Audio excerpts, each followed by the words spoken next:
यहाँ पे आप केमिकल्स से भी ये कर सकते हैं, फ्लावर थिनिंग कर सकते हैं, या फिर जो ज़्यादा फ्लावर्स आए हैं उनको कैसे ये करना है, कंट्रोल करना है। अगर ज़्यादा फ्लावर आ गए तो इसका इफेक्ट क्या होगा, कोई भी फ्रूट अगर छोटे छोटे डेवलप हो रहे हैं तो कोई भी फ्रूट अच्छे से डेवलप नहीं होगा हो पाएगा, और सभी फ्रूट इंफीरियर क्वालिटी के हो जाएंगे।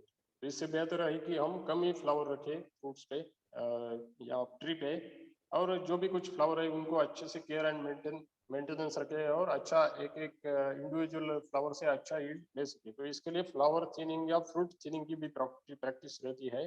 तो ये जहाँ पे जनरली प्रैक्टिस है। तो यूरिया हम यूज कर सकते हैं इसके लिए।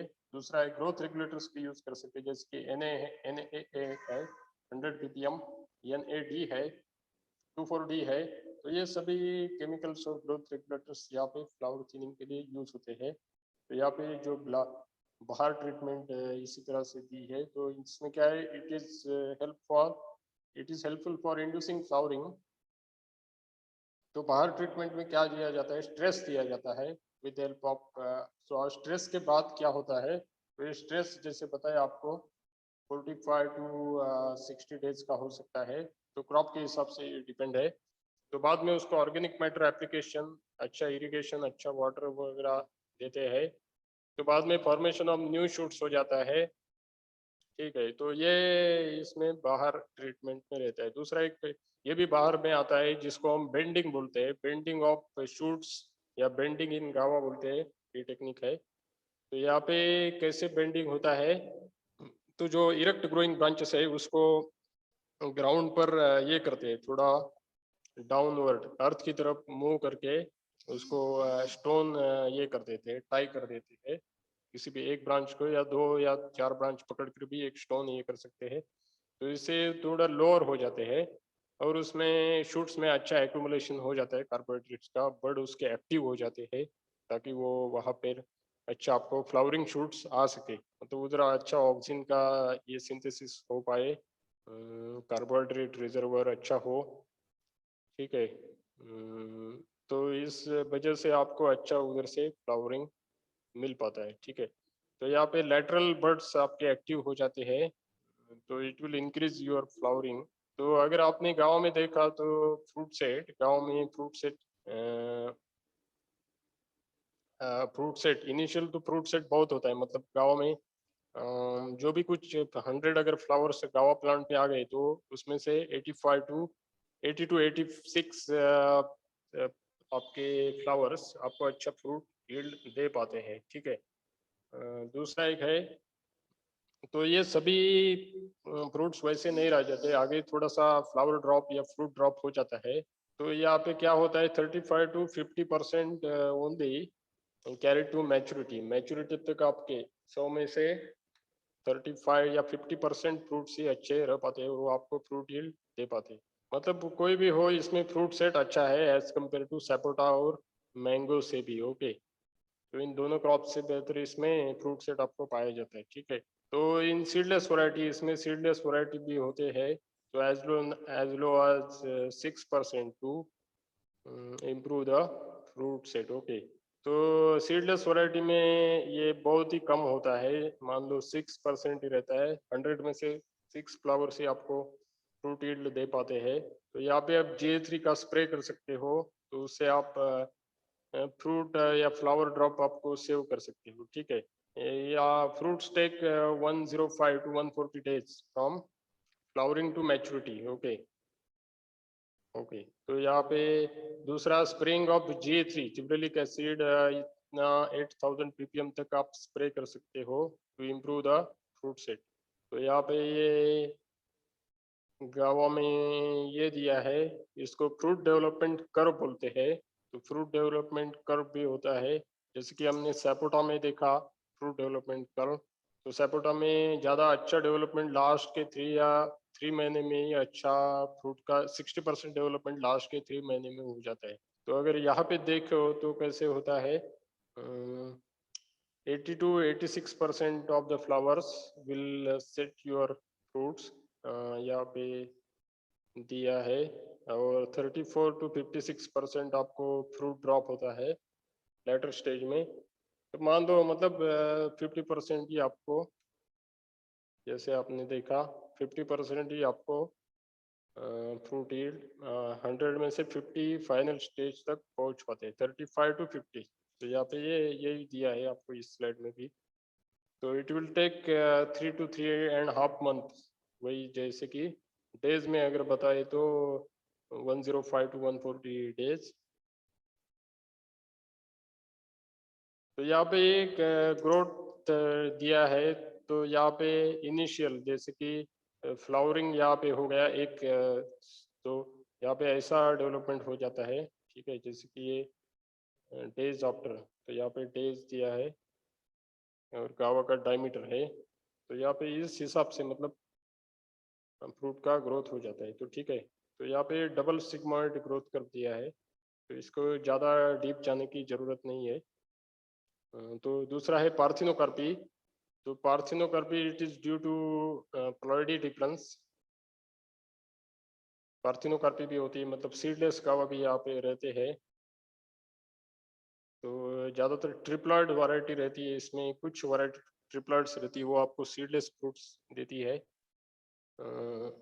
दूसरा एक्सोजीनियस एप्लीकेशन ऑफ Ga3 अगर आप करते हो तो सीड आपके कम हो जाते हैं। कमिंग टू हार्वेस्टिंग ऑफ गावा, इट इज क्लाइमेटिक फ्रूट। तो आप 75% आप लोकल मार्केट के लिए हार्वेस्ट कर सकते हो, या 85 या थोड़ा सा ऊपर लोकल मार्केट के लिए, और 75% आपको लॉन्ग डिस्टेंस मार्केट के लिए हार्वेस्ट करना पड़ेगा। हार्वेस्टिंग आपको थ्रू आउट द ईयर मिल जाता है एक्सेप्ट मई या जून में। ओके, तो हर एक रीजन के हिसाब से फ्लावरिंग और फ्रूटिंग अलग रहेगा और हार्वेस्ट भी अलग रहेगा। तो peak harvesting period in the north India are August for rainy season crop. अगर आपने रेनी सीजन क्रॉप लिया है तो अगस्त में आपको हार्वेस्ट मिलेगा। नवंबर या December for winter season crop. March या April for spring season crop. तो in mild climatic condition of other part of country peak harvesting periods are, कोई अलग नहीं है, यही है, ऑलमोस्ट सेम है, इसमें ही हम हार्वेस्ट करते हैं। So change in colour of fruit from dark green, dark green पहले रहते हैं, बाद में पेल ग्रीन हो जाते हैं, ठीक है। तो यही आपका हार्वेस्टिंग का एक विजुअल स्टेज होता है, मैच्योरिटी का साइन होता है। तो fruits are harvested at their full yellow. Okay, तो थोड़ा सा येलो टिंच भी उस पर आ जाता है, बट फर्म रहते हैं, फर्म मतलब बहुत ही हार्ड रहते हैं ऐसे आपको हार्वेस्ट करने फॉर लोकल मार्केट। अगर बहुत ही सॉफ्ट हो गए अपने ज़्यादा राइपन के लिए, तो उसमें श्योरली अगर 90% मैच्योरिटी के बाद चले उसमें फ्रूट फ्लाई हो जाते हैं और आपका गावा खराब हो जाता है फ्रूट। तो यहाँ पे ऐसे फ्रूट पर नहीं रखने। Whereas half yellow fruits should be picked for distant market. Okay, तो हाफ येलो फ्रूट आप डिस्टेंस मार्केट के लिए सिलेक्ट कर सकते हैं। तो fruits are harvested selectively by hand. Okay, तो हैंड से पिकिंग एक एक फ्रूट आप हार्वेस्ट कर सकते हो। तो विथ सम स्टॉक और सम लीव्स आपको अटैच रखने हैं उसके साथ। तो क्लाइमेट्रिक फ्रूट है, यहाँ पे येलो कलर होता है ऑलमोस्ट। ये आपका यील्ड गावा का दिया है 50 to 200 kg पर tree per year. Okay, full yellow stage है लोकल मार्केट के लिए, बट फर्म है, और हाफ येलो स्टेज है डिस्टेंस मार्केट के लिए। ये वही है। तो ऑलमोस्ट इतना यील्ड है, और 10 to 15 tons per hectare, hectare के हिसाब से इतना। सरदार गावा वैरायटी का यील्ड ज़्यादा रहता है, तो ये पूरे इंडिया में बहुत ही पॉपुलर वैरायटी है, 25 tons per hectare. Coming to post service handling and storage, so because of perishable nature of your fruit, so guava is disposed of immediately after harvesting in the local market.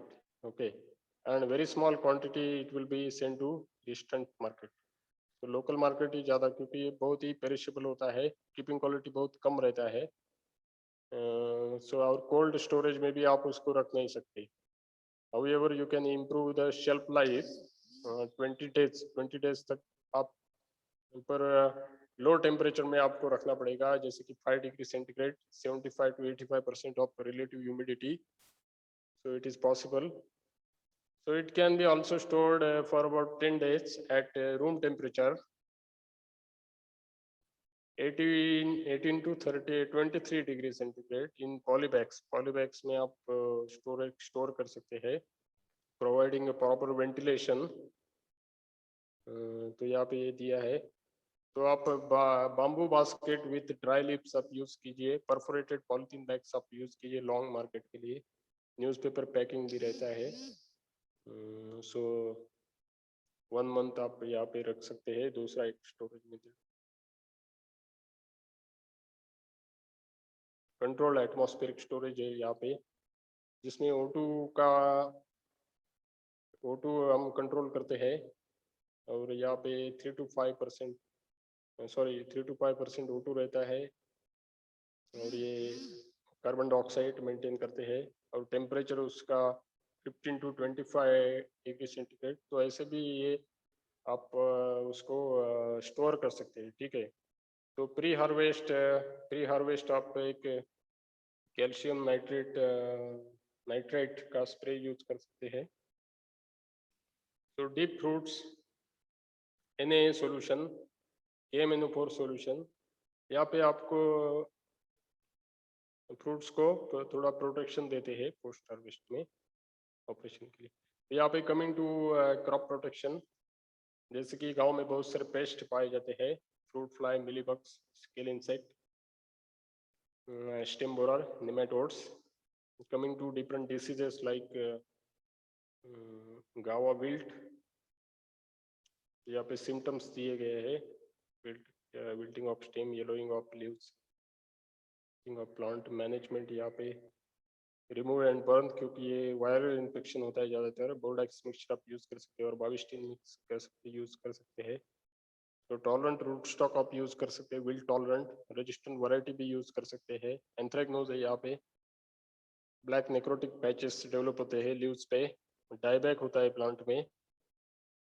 You can cut and remove the infected twigs. Application of copper based fungicide. Stem canker रहता है यहाँ पे. ये भी ये copper based fungicide आप use कर सकते हैं. बैक्टीरियल इन्फेक्शन रहता है ये. फ्रूट कैंकर रहता है दूसरा. So immature fruits get affected. Brown rust will be formation of brown rust. Affected portions will be depressed brown spot as well as lessons. Those will remove the reduce your market appearance or marketability. So Dithin Z78 Bordex mixture as well as using some tolerant varieties. दूसरा है browsing. पहले आपने देखा ये complex disorder है, जिसको physiological disorder भी आप बोल सकते हैं. डिफिशियंसी ऑफ PK और ZN से होता है, mainly in South India like Karnataka state. यहाँ पे ज्यादा पाया जाता है ये disease. So bronze discolouration, bronze type appearance होता है of stem as well as leaves. Old leaves getting purple colour. Terminal 2 to 3 leaves are not affected. Okay, so जो नए shoots होता है, नए leaves होता है, वो affect नहीं होते हैं. Tip of branch brown color की होती है. Severe during rainy season and reduction of in crop yield. या पे phytosanitary control आप use कर सकते हैं. Balanced मतलब अच्छा planting material use करना. Balanced न्यूट्रिशन आप यूज कर सकते हैं. P&K अलावा सफेद वैरायटी आप जैसे कि यूज कर सकते हैं. Then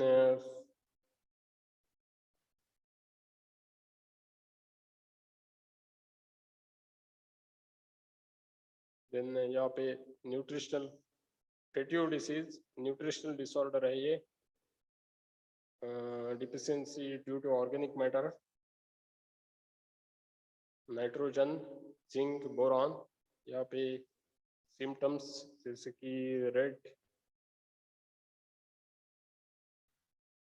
red small spot on leaves and gradually coming to brown as well as dry spot. Then branches will be cracking as well as drying branches. Then reduction in yield. So thank you for attending the lecture.